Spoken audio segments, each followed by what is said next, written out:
Hello and welcome back to Oxygen Not Include. Let's Play episode 175. This is the base showcase episode. No gameplay in this episode of the Let's Play, but we will be showing off all the stuff that we built over the past 729 and a half cycles, showing it off, showing how it works, and maybe giving some inspiration to people who also want to build a gigantic spaghetti base sprawling everywhere with no real rhyme or reason to where everything is. Okay, so let's get started. Let's start off around the printing pod, and in the immediate vicinity of it, we have some storage. We've got some critters which have spawned from this printing pod that we've never bothered to move. We've got our skills board, which used to be a jobs board, and now I don't know what to do with it. Then we've got our transit tube access point for the only transit tube. We had plans to build a whole network of transit tubes. We only built kind of an up and down one, which was the most important one, and then we didn't have enough time to build the rest.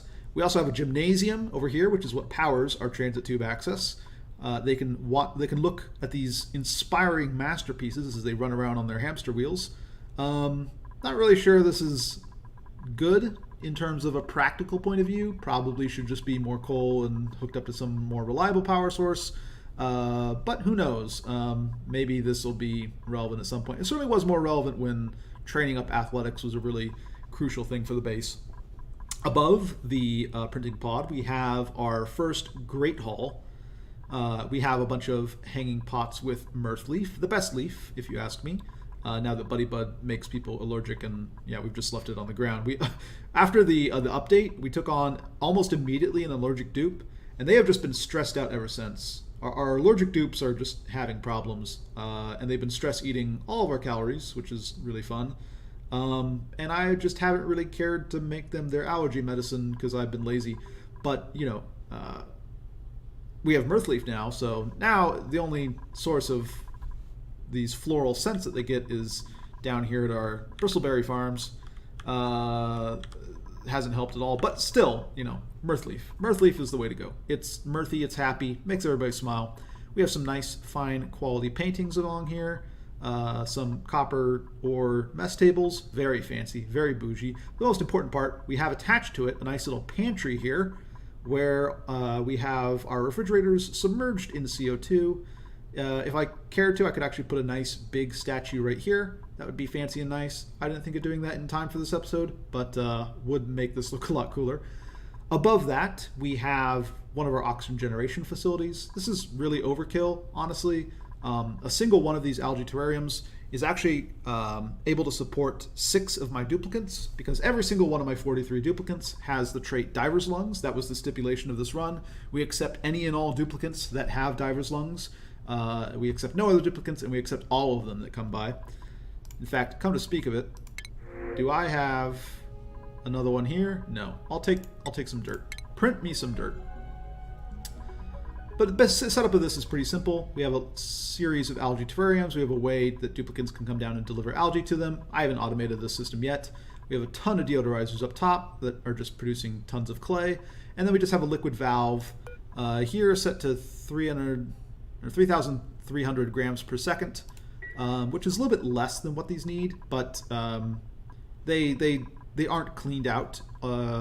They don't have 100% uptime, so this is fine. And occasionally a duplicate will go and they'll pump out water to deliver that, and they'll be a little bit inefficient, but basically just a controlled flow into here, and the algae terrariums just slowly suck it up. We've basically been using this oxygen solution since the start of the base.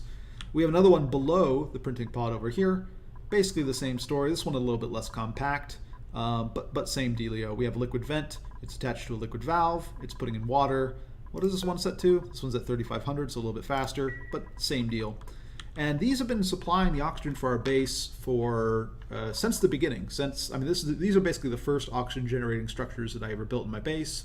I used to have it not with liquid valves and all this stuff and no airflow tiles. I just had gaps here, but I took the water that was sitting around my base and just let it kind of seep over into the algae terrariums. And when that ran out, we would just remove another tile wall, more water would come down, and went about things that way. Pretty quick, pretty easy. And honestly, this has just been overkill. Again, one of these algae terrariums can supply 6 of my duplicates, so this thing alone should be enough. The reason why we have all of them back up and running is because we basically turned off our oxygen production. We deconstructed these things just because the air pressure of oxygen was so high in the base and didn't produce any oxygen for like 300 cycles. And finally we started running out of oxygen, so we put them all back here. But yeah, really powerful oxygen generation solution. Can't recommend it enough. Over to the left, we have sort of a mishmash of buildings. I've got my exosuit forge, my space cadet centrifuge. I've got a massage clinic with massage tables and a nice genius marble sculpture. One of the ones that could have fit right here if I was thinking forward. We've got various research facilities, cooking facilities, just stuff thrown together here with coal generators and smart batteries to power it all. Nothing fancy here. Above this, we've got, well, a bedroom, also using the fantastic mirth leaf to provide joy and happiness to all of our duplicants. But also above that, a bathroom, which has a pretty simple setup here. This is going to be the sort of thing that you've seen before. We have water coming in. It supplies all these things. The polluted water comes out. I have some storage areas for this, so you know there's buffers if need be. But we're basically just sending it all to a thimbleweed farm, and the thimbleweed farm is producing thimbleweed. Growth halted because I presume it doesn't have irrigation.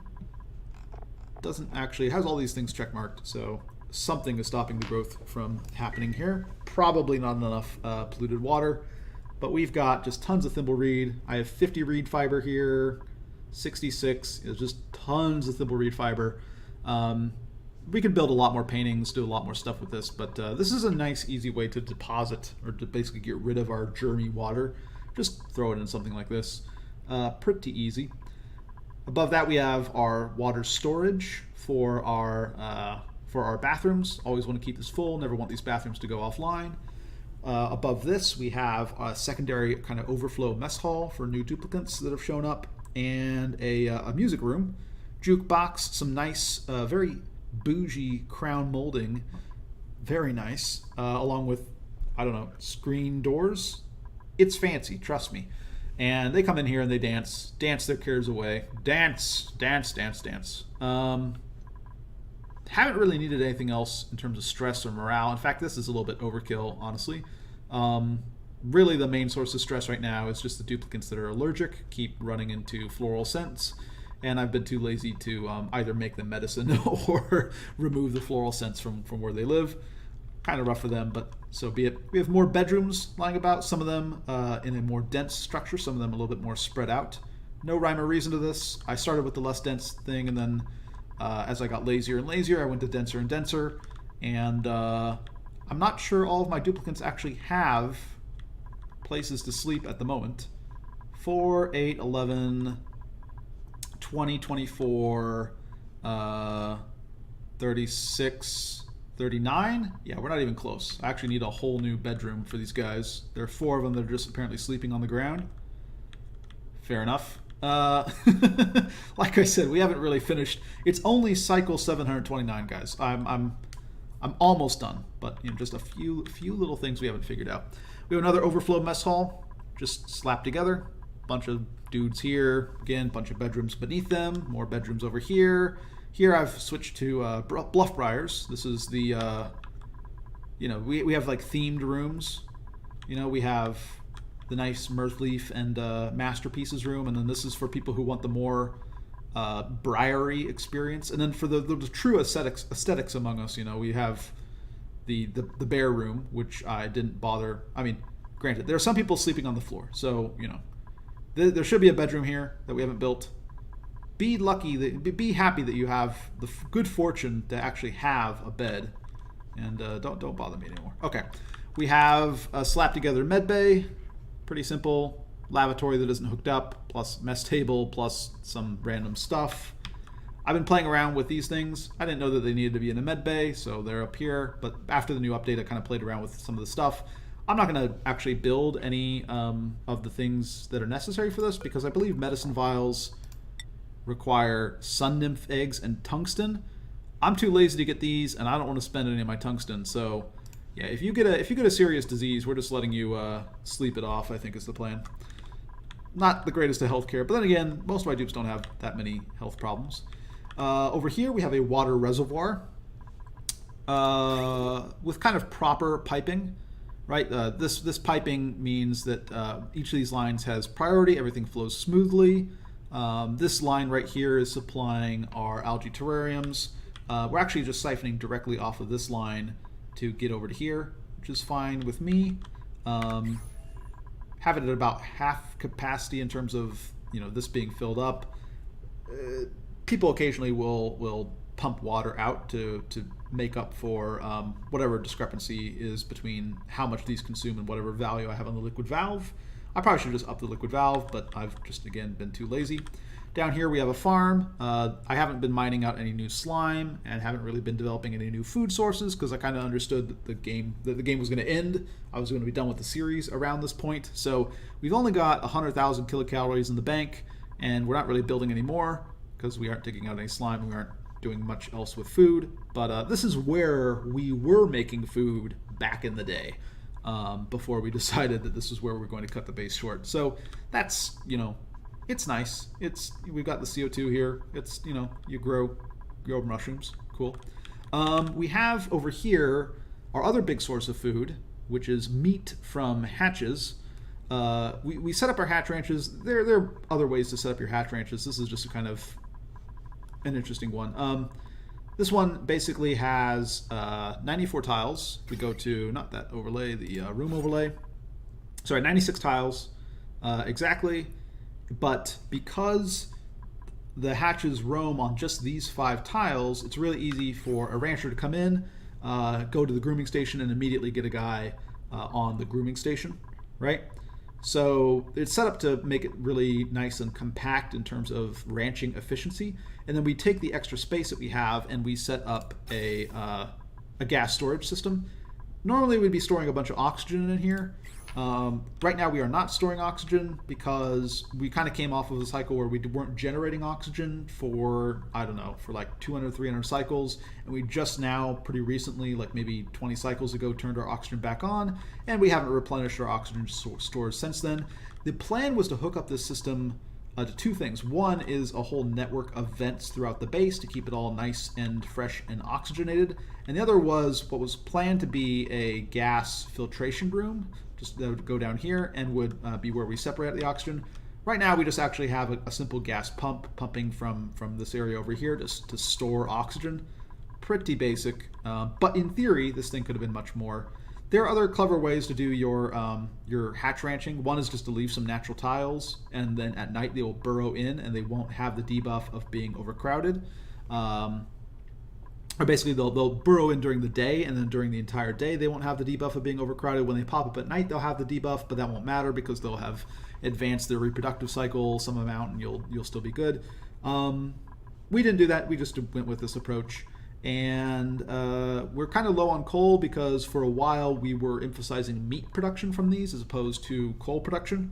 Again, we kind of knew that our base was going to end around this time, so we set things a little bit out of whack, but that's fine. As for the meat production, I'm doing something really simple right now, which is basically I'm just wrangling up any excess from these rooms and sending it down to here. This is our sort of hatch killing room. We deposit them in here. There's a ladder in here for no reason. And then we have a pair of clock sensors. I think we just missed the clock sensors activating. Yeah. But basically what will happen is periodically, once a day, these doors will close. It'll push the water above where the hatches are. It'll drown the hatches, and then people will come by and collect the meat. Here are some escapees back from before I installed the door, but was still kind of moving people along. Now we've closed the door, and we just let them roam about because I don't really care. But yeah, that's our hatch ranching facilities plus our hatch killing area. We have a little cooking station here for cooking up the hatches. I just needed more cooking at some point, and so I put it down here. Let's avoid this whole tangle for a little bit. And let's actually go and cover our other ranching over here. Here we have a combined Dreco Ranch / Pinch of Peppernut Farm. The Pinch of Peppernut Farm is currently not in operation. Our gold volcano is idle, and the gold volcano is what is providing the heating to this. We kind of need to just warm this area up. It's just body temperature. The temperature in this room is 32 to 35 degrees. It's just a little bit under 35 degrees, and they need a body temperature of 35. we just let this thing cool down during the dormancy of the volcano. We weren't putting new hot regolith and iron into here, and so our coolant cooled down, and eventually those will just restart. We're not in a huge rush because, again, the base is kind of ending, and there were some other things I wanted to do before that. But yeah, we are using for these Dreco ranches. We're not taming the Drecos at all. We're just letting them be idle and wild because I don't really need more meat. I could get more meat from these guys, but I don't really need any sort of plastic or reed fiber either. I've got that settled through other things. So we've basically just disabled these grooming stations. We have a lot of balm lilies just growing naturally in this chlorine. Sometimes people come by and collect some of these balm lily flowers to go and make some medicine or something, but that's pretty much it. This is mainly just a phosphorite farm is what's going on here, with a little bit of lime being produced from the eggshells that will be produced here. It's kept in thermal communication with the water in this sort of volcano cooling area, right, which is around 47 degrees. We have a loop that's just slowly moving a little bit of water in here to keep it all kind of nice and at the temperature where these balm lilies will grow. We have power supply to this. We have our telescope down here because I got done doing all my telescope stuff up top, and I just needed one of these telescopes so I could open up the star map menu, and I just threw it down here. I don't know what I plan to do with this room, but there was, in theory, some idea behind leaving this extra space here. If I remember it, I'll tell you, but I don't remember right now. And then we have airlocks, like actual proper airlocks here. It's basically a process where you stack polluted water on top of crude oil, and then water on top of that polluted water. And then basically what happens is the duplicants will run through here, and they'll just jump from point to point. And they won't breathe or exhale while they're jumping, and as a consequence they won't break this water barrier, and they don't even, I believe, get any sort of debuff from going through a water lock built in this fashion, because they don't really acquire any status effects while jumping. So pretty neat. But again, they're only really coming in here to grab the phosphorite. I would, if I wanted them to ranch, I'd probably need, given the layout of this, I would need them to have atmosuits anyways, because they would need to sit at this grooming station, and these really slow Drecos would come by and they'd ranch them. But yeah, basically just phosphorite, easy source of it for our pinch pepper nuts, and then some more eggs, some more lime for more steel production. We have tons of steel at this point though. Refined metal, no. Manufactured material, yeah, I have 13.4 tons of steel, and I've just been using it like crazy. I've just been making everything out of steel these past few episodes. So we've got this area right here all kind of sorted out. I want to go all the way up top to our space area here. One of the big challenges that we took on in this series was I wanted to test out indoors rocket silos, right? So this one is all indoors, and we have a research rocket currently, a petroleum research rocket. And we are basically packed to the gills full of carbon dioxide in here as well. But we have a cooling system, which currently is pumping coolant at, well, it comes in, it's coming out at a temperature of about 47 degrees. It's coming in at a temperature of about negative 35, and that's powered by this massive cooling apparatus right here. Basically, the way this works is we have a series of thermoregulators. We have our gas pipe feeding our coolant in this case hydrogen. We have a number of thermosensors that decide whether or not to activate the thermoregulators that are based upon whether or not the hydrogen is hot enough. We don't want the hydrogen to liquefy in the pipes, right? So we have thermosensors to make sure that's we're not condensing the hydrogen inside of our pipes. But if the temperature is good enough, then it'll go through and enter into this entry point for the thermoregulator and pop out here and continue on its way. And if not, then it continues on to this bridge and just bridges over the thermoregulator and passes through entirely. So basically, when it gets to the output, however many thermoregulars it's gone through, right? Like sorry, at this moment, not all of these are on, right? Inactive, inactive, active. So this section is on right now. This section is off. The reason for that is that this temperature is a little bit higher, so I wanted to make this run less, so I changed the values on these gas pipe thermosensors. But we're basically pumping out coolant at a temperature that won't condense the carbon dioxide and using that to cool this area. And again, we're keeping it pretty cool. We had a rocket launch, or a rocket landing relatively recently, so it is still a little bit hot. We still have some hot stuff in here. But this is all reasonable. Like a duplicate could walk in here and not get scalded. Temperature range from 16 degrees to about 60 degrees, 70 degrees down here. That's fine. And I really wanted to test whether or not this system could be made to work, and then kind of think afterwards whether or not it made sense, right? I think a lot of people will do a sort of standard build where they build their rocket just on the surface and have all the heat just vented out into space, and that's fine. I wanted to challenge myself a little bit more and do this system. And basically the way it works, again, we have our heat, we're dumping all of our heat from our rocket silo into these chambers right here.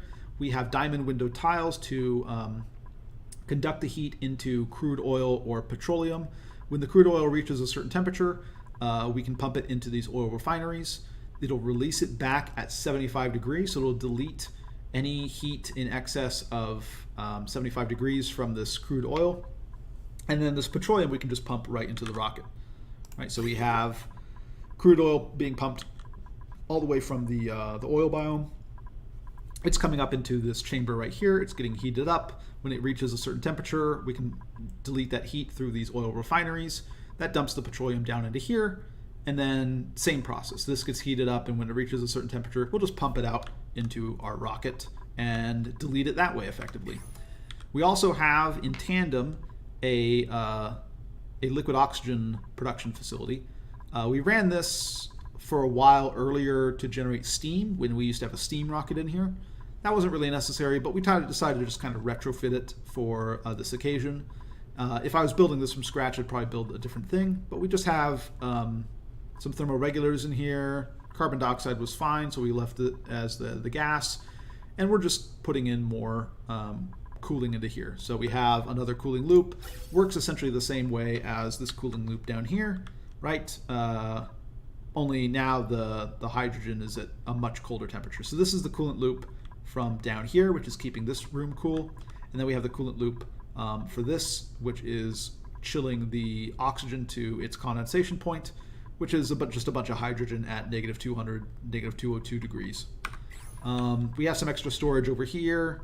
Not really that important. I just needed some extra room to work with, so we enclosed an extra area. And basically the way we have it work is it is on a loop. So we can toggle this thermal sensor to say pump out when the oxygen is sufficiently cold, or pump out when we need more oxygen in here. It'll go through this loop and it will come back around. It'll fill up as much as it can into this liquid oxygen tank, and then any excess will be stored in here or dumped out here. Pretty simple. For automation, nothing really that fancy either. We basically have a system where once this temperature reaches a certain point, we will start pumping our liquid oxygen out, and we'll also be bringing in fresh oxygen if there's room. And that's what this whole thing is set up here for. Currently the pipe's blocked. Also, we just want 200 grams per second is fine. But it'll just basically be a slow release. I put a filter on here. That way the pumping of the liquid oxygen will occur before this kind of toggles on. That way we don't have some sort of scenario where it's just oscillating back and forth between on and off. Not super necessary at this point, but in the beginning was a little bit more relevant. Likewise, this used to be a steam generation room, and so it has some liquid valves and liquid shutoffs that are kind of left over from that, but they don't link to anything at this point. So it's just something that we borrowed from a previous build to make this work. Pretty simple. So we have an interior rocket. It works fine. Does it make sense? Probably not. But the idea was that if we launched rockets a bunch of times, we could use the heat generated in this room, or the heat captured in this room, to turn our petroleum into, or turn our crude oil into petroleum, or potentially even turn regolith into magma. A lot of potential applications for a big hot room like this. Lots of thermal mass in here, so we can also kind of fine-tune what temperature that we get. We've got, of course, atmosuit docks to lead into this area. I put a little wheezewort here just to kind of keep a little bit of this cool.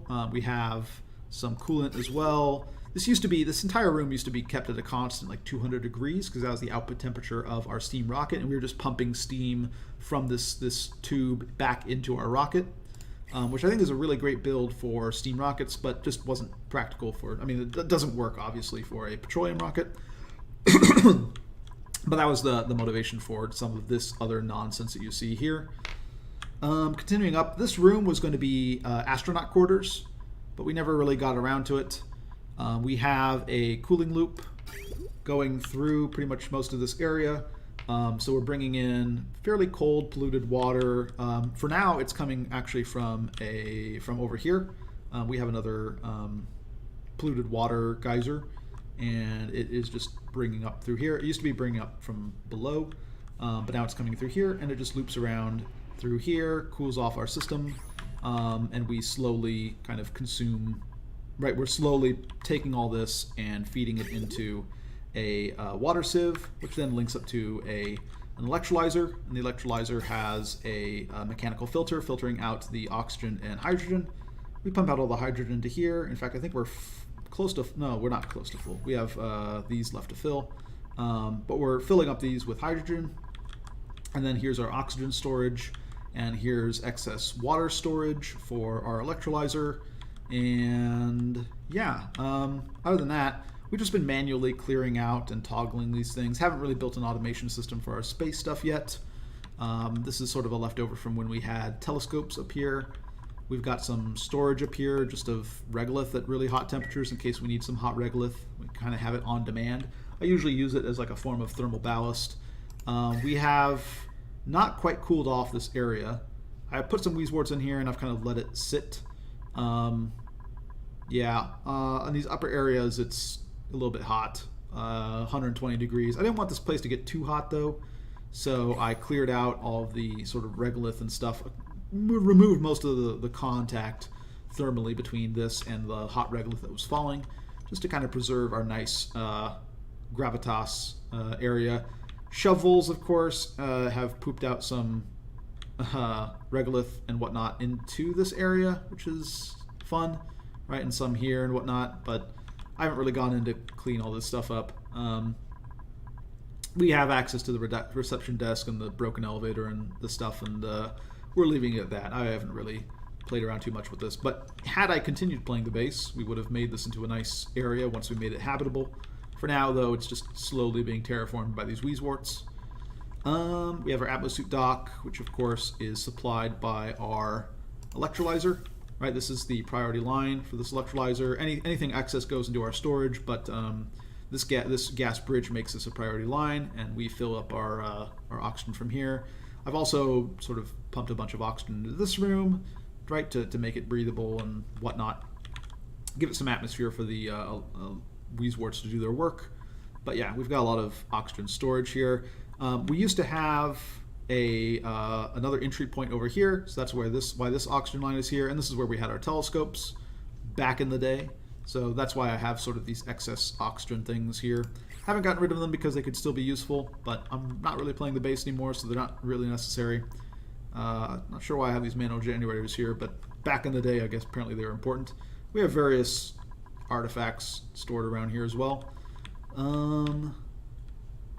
Not much else here, not much else here. Some random gas storage, some cooling areas, more liquid and gas storage. This is just a bunch of water that's sitting around, a bunch of random gases. This is all chlorine, I believe. This is what we filtered out some chlorine to supply these areas. Yeah, so I still have the line going to these areas, but they're all full. This is our chlorine storage. These are just random gases. No, this is all natural gas. This is natural gas that we pumped out from here. Haven't filled it all up. Haven't actually been pumping out from here. The output of this natural gas geyser is actually really small. I went and studied it, and it wasn't wasn't that impressive, so I never really connected all this stuff to anything because it wasn't really going to power much. Like, I could power one natural gas generator consistently off of this. Didn't feel it was worth the time and effort, so we left that one alone.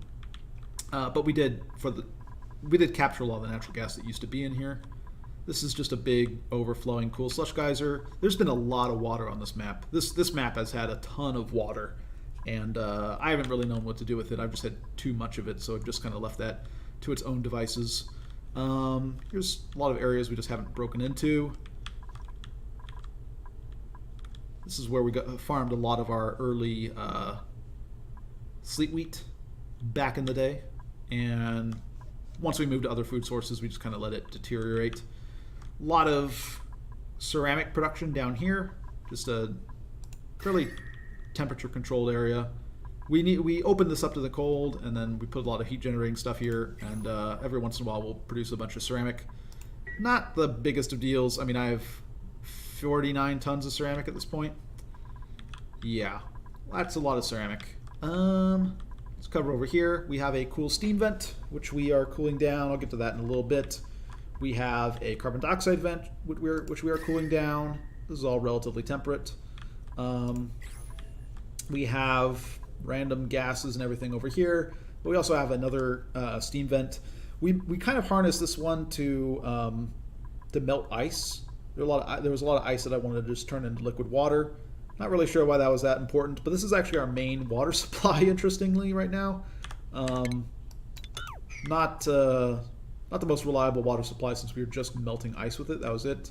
We've got a lot more water over here that we haven't really tapped into. This whole base has just been awash in water. Haven't been using these AETNs.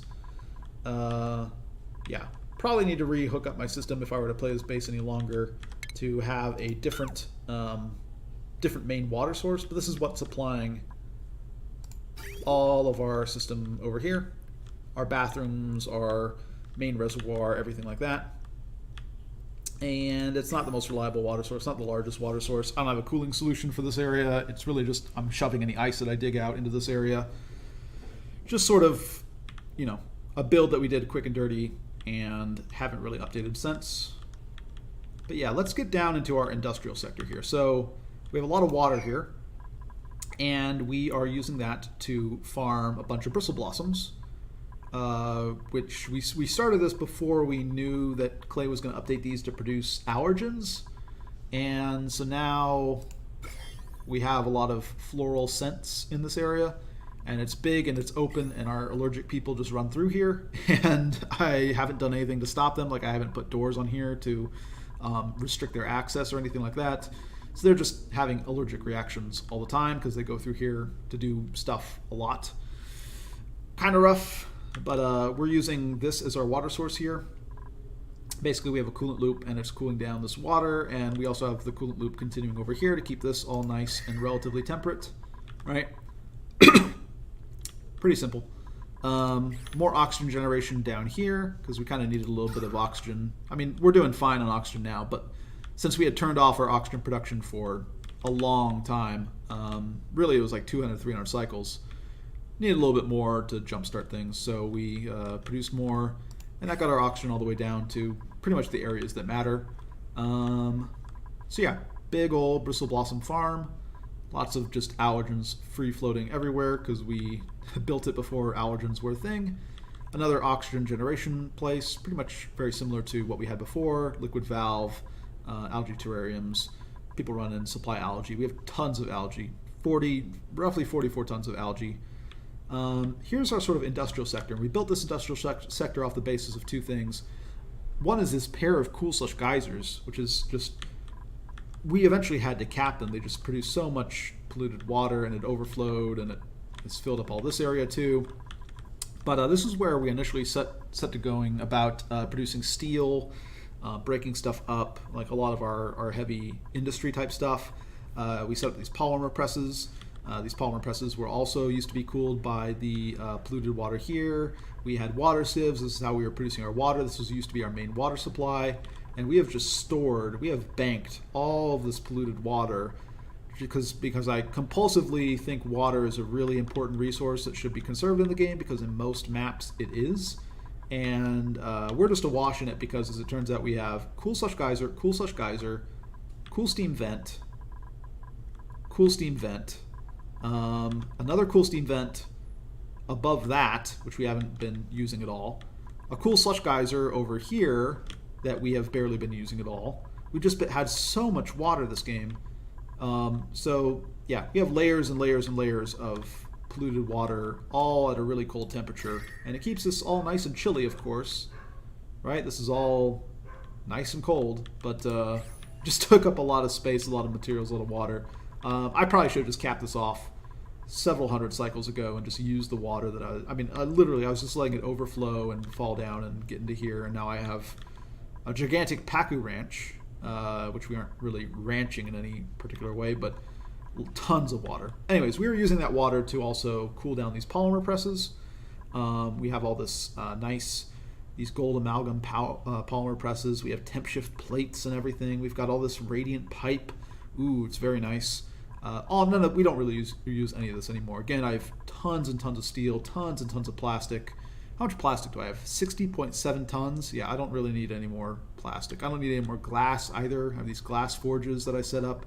Just dump their glass into this cold water, which is still pretty cold. And then we have a bunch of gas storage, mainly for natural gas. Some of these store oxygen to supply this stuff down here. Some of them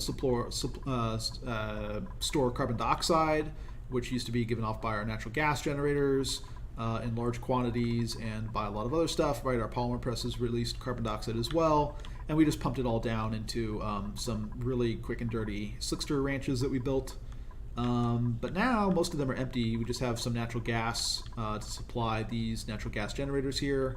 And yeah, the next, I guess, so most of these are pretty straightforward, right? It's a metal refinery. The plumbing is all really awkward. This is not how you should be doing your plumbing, but it's basically take in cold fluid, output cold fluid, use that slightly warm fluid to go do something with it, you know. That was the quick and dirty way that we went about this. We had coolant loops attached here. Now the big feature of the industrial sector is this whole apparatus over here. And it's basically a cooling system that supplies the cooling to everything else. So we are running polluted water as our coolant because it's sort of the most efficient thing that we have access to. We haven't gone to and collected a bunch of space materials yet. We're running polluted water through here as the coolant. We have some buffer here. We're cooling down this area. We're cooling down this area. We're cooling off, of course, the natural gas generators because they will output their outputs at the temperature of the natural gas generator. So if we can make this really cold, then it's going to keep our supply of polluted water that's going into the system very cold, right? Pretty simple. But we are just, not temperature overlay, there.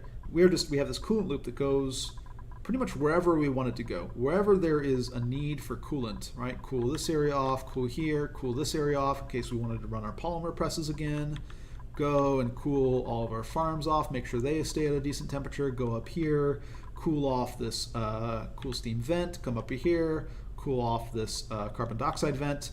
Right, we can just expand the system. This is nowhere near at capacity as a coolant system. We have all this cold stuff over here.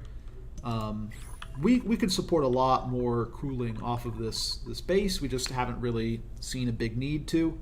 And the basic principle, again, is we just have these thermal aqua tuners. If the temperature is such that it wouldn't freeze the polluted water in our pipes, then we're going to run the thermal aqua tuners, and we're going to heat the stuff up. As this water heats up, right, we just have a thermosensor that says, that isn't correct. I don't think you're at negative 273 degrees. But in any case, this is at like 90 degrees, right? This water is at 84, 85, 83, 80, something like that. But when this goes above 85, we'll pump it out and we'll use it to supply these oil wells, right? These oil wells are also part of the cooling process. So we have all this natural gas over here that is just sort of at a nice cold temperature. And yeah, we just produce oil with it. There's another oil reservoir over here that we can hook up. This should have enough capacity. We kind of did the math to supply both of these pretty easily, and a little bit more than that. We could supply a third one pretty easily. But yeah, we're just doing the one for right now because I have all this oil that I really haven't done anything with, and no real plan since I'm ending the series to do more with it. But yeah, basic gist is we have polluted water come in. It absorbs the heat from these thermo aqua tuners. It's pumped out at a high temperature, right? In this case, we currently have it set to pump out at 105. It'll boil at 120, so this is fine. We have it set to pump out at 105. It goes into these water sieves. The heat is deleted because the outputs are at 40 degrees constant. It fills up this buffer, and then this buffer is constantly feeding into this chamber, and this chamber is doing the same process, right? When this is above 85 degrees, it pumps out into these oil wells. Easy peasy, sort of a two-chamber method. Here's our input water. Here's our input polluted water. Polluted water goes in, gets heated up, goes through a water sieve, goes into the input of our water system. That goes in here, then it goes out into, it could be an oil well, it could be an electrolyzer, it could be anything, right? Any application for water can use this. And this is just cooling down everything that needs to be cooled around our base, tweaking it to the temperature that we want. Pretty simple, pretty easy. Other things, yes. So we have a kind of more in-depth airlock / Atmos suit checkpoint over here. We're supplying it with a pair of gas reservoirs. Some of it is coming from just this air filter that we have down here. We have some gas filters. It's separating out carbon dioxide and sending it down to these guys. It's separating out oxygen and moving it up. It's moving it into these. It's separating out natural gas and moving it into natural gas storage. Right. Right now it's blocked because these oxygen tanks are full. But yeah, that's how we're getting our oxygen here. And then we have a bunch of slickster ranches with kind of the same principle as our hatch ranches. We're using the extra space here just to store carbon dioxide. I haven't really been managing the airflow of all this pretty well. So right, there's just like a lot of oxygen down here and a lot of the carbon dioxide right over here. We just haven't really been pumping down to that area. Again, like part of the plan was to have just a big gas filtration room, centralized area where we filtered all the gas and pumped it out to the various places that we wanted it. We never got around to that, so that isn't in existence right now. These glass forges aren't operating currently, of course, because we don't need any more glass, but same idea, just a bunch of natural gas generators. Anyways, slicksters. We have tons of slicksters. They're all idle, glum. A lot of them should be hungry-ish. I guess none of them are. But a lot of slicksters here. What is this? Storing 0 out of 4 critters. I think this is because I loaded up the save relatively soon, so it doesn't have all the information correct. But lots of slicksters here. One of the things I need to do is just clear out some of this oil. There's just a lot of excess oil over here, which is currently burying my carbon dioxide vent. But I have a carbon dioxide vent which can also feed them. But yeah, I have actually another oil reservoir and an iron volcano that I never got around to over here. Also some neurovasculators and whatnot, but never got around to building with these. But I could have, in theory. But yeah, another electrolyzer room. This one works very similar to the other one. We have a mechanical filter. This mechanical filter filters out, in this case, oxygen. The other one was filtering out hydrogen. So the air is pumped out of this room. It travels over these bridges if it can. It only can if it is oxygen, if it shares the same element type. Otherwise, it just goes on its merry way out to these storage areas over here. And then the oxygen is piped to our storage over here. I currently have them turned off, right? I just disabled this coal generator to turn this off. But it's just it's getting the water from our polluted water supply, which we have tons of, just running it through a water sieve, even though it's like, right, 8.8 degrees. That's not efficient for heat reasons, but whatever. Yeah, just have a mechanical filter. This gas valve is set to 1 gram per second, and that means that we're constantly priming all of these tiles, all these pipes with 1 gram of oxygen. I accidentally let 1 gram of carbon dioxide get in here, I believe. Or maybe that's a bug. In any case, yeah, I don't know. But that's not a big deal because this room is only producing oxygen and hydrogen anyways. But in any case, simple mechanical filter. supplying all of these atmosuit docks based off of just a simple electrolyzer room. It's kind of a little bit overkill. I don't really need this many electrolyzers just to supply this, but I wanted an oxygen supply down here. This is where our transit tube access points to, by the way. We have our lower station over here. It goes up, comes to the middle of our base, and then we have our transit tube hop off over here. Probably should add more stations. Probably should do a lot of things with this base, honestly. But we kind of never got around to it. What else? Oh, one last thing. This is a build that we did pretty late. The idea for this was a very simple, like a petro cooker that you could do right at the start. And the idea was that you would just create a little bit of contact, thermal contact with this magma, and then from there be able to slowly heat up a large body of crude oil. You'd thermally separate it using doors like this, so I can put more crude oil in by toggling these doors, right? And I would dump more crude oil in, but this is going to be a vacuum, right? So it's not going to transmit heat. So this crude oil is all at like 84.6. This crude oil is at 191.7. We've run this for maybe 50 cycles and brought it up to 200 degrees. So if we ran it for another, 100 cycles or so, we'd start getting petroleum. And the idea is that because the petroleum rises, because it's lighter, it can just be skimmed off the top into a sort of collection area over here, which we would then have to cool in order to handle the petroleum. But this is something you could, like, as soon as you have an atmosuit, you could run down here and build something like this really early in the game. And then later on, when you need petroleum, you just have tons of petroleum being produced by the system that you built. So that's kind of the plan. I just wanted to test it, see how easy that build was to accomplish in survival. Seemed pretty easy. Just wanted to have the information going into my next base. Yeah, tons of oil, tons of water just everywhere, polluted water. Temperatures are all really cold. And that's pretty much the base. I don't think I've missed anything. I've maybe glossed over how a lot of the things work, but just a big, sprawling mess is what this is. A lot of this piping is really not the way you should be doing piping. Like up here we have the correct way to do piping, which is connecting all these in series. And then we have incorrect ways of doing piping where it's just all in parallel and all the gas gets confused. Our FPS is not that great as a result. It still works actually pretty well, but a lot of pathfinding stuff and a lot of piping stuff that we need to improve. But yeah, we're just awash in resources. Honestly, this seed was pretty crazy. I don't know if they've changed world generation, but getting this much water seems unusual to me.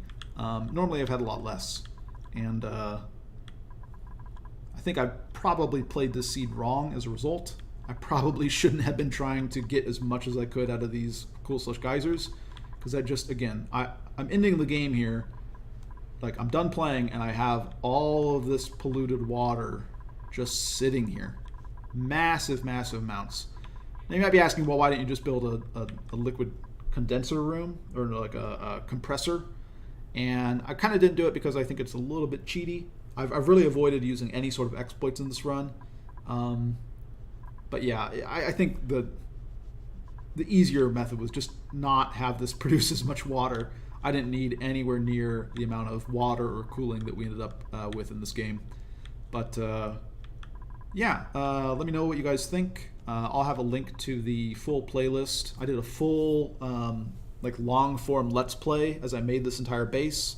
I have that down below. If you guys have suggestions for my next let's play, because once this game is released I'm going to do another base, go ahead and shoot them to me in the comments. I have kind of my own idea for what I want to do with the next let's play. It's going to be kind of a combination of guides / let's play. But if there are other thoughts out there, I want to hear them before I kind of go through with what my plan is.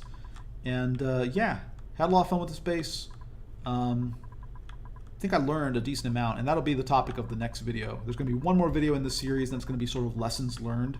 What builds worked, what builds didn't work, what builds am I going to try again, that sort of thing. And yeah, that's it. All right, I'm going to cut things here, and I'll catch you guys next time.